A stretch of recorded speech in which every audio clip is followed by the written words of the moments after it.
अकोल्याच्या जुने शहर पोलीस ठाण्याच्या हद्दीतील बाळापूर मार्गावरील हेरिटेज हॉटेलमधील लग्न समारंभात पर्ससह 2,43,000 सोन्याचे दागदागिने आणि रोख रक्कम लंपास केल्याची घटना गुरुवारी समोर आली आहे।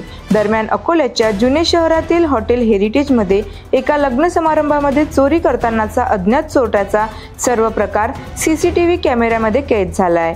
या दरम्यान फिर्यादी राहुल खेडकर यांच्या नातेवाईक प्रतिभा रवींद्र सुर्वे या महिलेने पर्स नवरदेव आणि नवरीच्या सोफ्याच्या बाजूला ठेवली होती।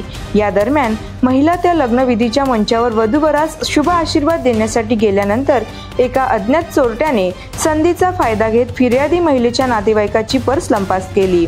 पर्समध्ये 50 ग्रामचे सोन्याची पोत, एक मोबाईल, एक सोन्याची नथ आणि 80,000 रोख असा एकूण 2,43,000 रुपयांचा मुद्देमाल अज्ञात चोरट्याने लंपास केला। या दरम्यान घटनास्थळी स्थानिक जुने शहर पोलिसांनी दाखल होऊन घटनेचा पंचनामा केला।